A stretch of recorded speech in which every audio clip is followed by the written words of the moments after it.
Fire Emblem Three Houses is a huge game. Between instructing your students to help them grow and become stronger, and leading them to victory on the battlefield throughout all of the game's story missions, it can be easy to become overwhelmed. And this is especially true given the fact that the game actually limits you on how much you can do in each month. And that's where I come in, because today, I'm going to share with you my top tips for Fire Emblem Three Houses.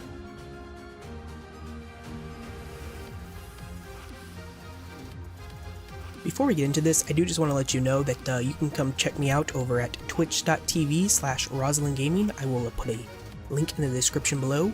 I stream almost every single day, so feel free to come hang out, ask questions, or just chat about video games and anime. Whatever you want to do. Also, if you find this video helpful, do be sure to leave a like and also consider subscribing to the channel. And with that out of the way, let's get into it. Early on, you'll be able to accept the quest Clearing the Way. To complete this quest, you will need to use one of your free days to go into battle. However, upon completion, 2 new merchants will become available in the marketplace. From these merchants, you can purchase seeds for gardening, fishing bait, and tea leaves, among other things. What we're really after, though, are the gifts. Each merchant has a selection of gifts, and you can purchase one of each gift per month. It can get expensive early on, but trust me when I say this, it's well worth it. Now that you've blown all your money on gifts, what do you do with them? Recruit everyone, of course. Well, everyone you can at least. You know that dialogue box that pops up when you try to recruit someone? The one that is basically the character's way of telling you, you suck at this, come back later? With gifts, you can bypass this completely. First, go to whoever you want to recruit and talk to them until the menu pops up. From there, select gifts and start spamming away. After a few, it's probably a good idea to back out and open up your menu and check your support section, just to see if you've already unlocked C support with them. If you have, fast travel to anywhere within the monastery, open up your minimap, and check and see if you have a new dialogue option open on your map. If you do, go there and view your new support event. After this, it's just a matter of repeating this process for B support, and you're done. From here on out, every single day that passes, you'll have a chance of that student coming and approaching you and asking to join your class. Recruiting every character can provide tangible benefits even if you don't actually plan on using them in battle. For one, you get to see their support events with you, providing more background on each of the characters. And if you happen to actually use them in battle, this extends to support events with the other characters as well. Furthermore, more recruits means more paralog battles, which not only give you more story on the characters involved, they also are a great source of experience, rare items, and unique loot. As for units that I recommend recruiting early on, Mercedes and Felix are standouts from the Blue Lion's house. Mercedes is a natural-born healer with good stat growths, and she makes an excellent Grimoire. Felix, on the other hand, is a really good attacker, though he can fall behind a little bit in the later game. That being said, with a little bit of work, he can become a strong and versatile mortal savant. From the Black Eagles, I recommend Petra and Dorothea. Petra has high stat growths and makes a great assassin. Dorothea, on the other hand, has one of the highest charm stats in the game, and combined with her decent magic stat, this makes her a great choice for your dancer. Finally, from the Golden Deer, I recommend Leonie, Distea, and Lorenz. Leonie boasts fantastic growth rates for attack, dexterity, and speed, making her a devastating physical attacker with a lot of flexibility. Distea, well, she basically just breaks the game. She is hands down the best magic user, and she gets access to the rare warp spell as well. Distea works very well as a Grimoire, but alternatively, if you put a little bit of work into her, she can also make a very potent Dark Knight. As for Lorenz, I really only recommend recruiting him because he makes Distea that much stronger. Essentially, you just want him for his paralog battle to get the item that you get for completing it. Switching gears, let's talk about one of my biggest tips for battles. Use Stride.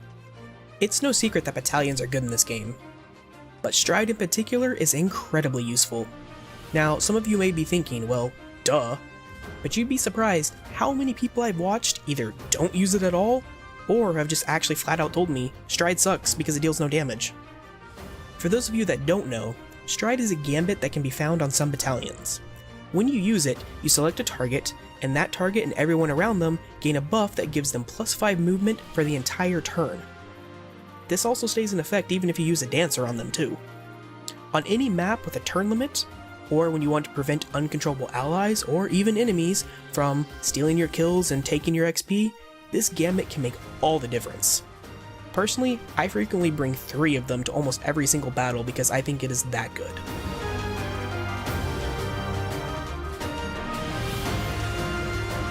Remember earlier how I said the game limits you on how much time you have in a given month? Well, here are some ways I found to maximize that time.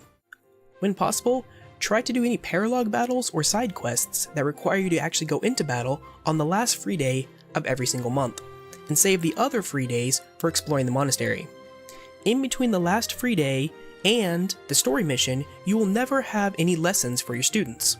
Because of this, you can use your last day for lessons to make everybody unmotivated, do all your battles on the last free day, and then when the next month rolls around, use that first free day to get everybody's motivation back up. Speaking of your free days, always eat with your students. Not only does this fuel their motivation if you treat them to the dish they like, it also raises your support with them as well as their support with the other character that they're eating with. And you get professor level experience. Resting, seminars, and choir practice can all seem enticing, but when it comes to the bang for your buck with activity points, it's really hard to beat a meal with your students. Also, always fish every month. Fishing doesn't use up any of your activity points, so as long as you have bait, you can do it as much as you want. And remember those merchants I mentioned earlier that you can unlock? Well, you can buy bait from them every single month, and this basically just converts money into professor level.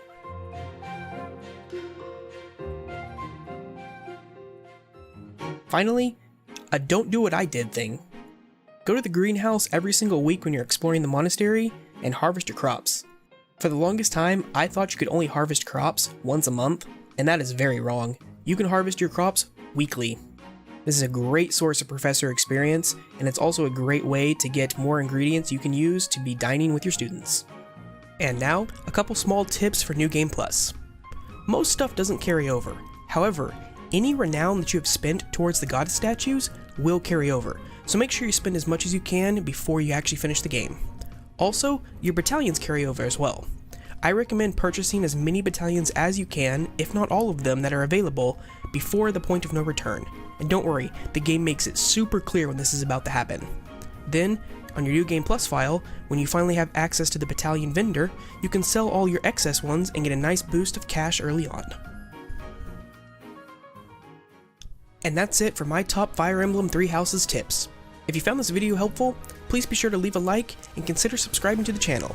Also, let me know your top tips in the comment section below. Until next time.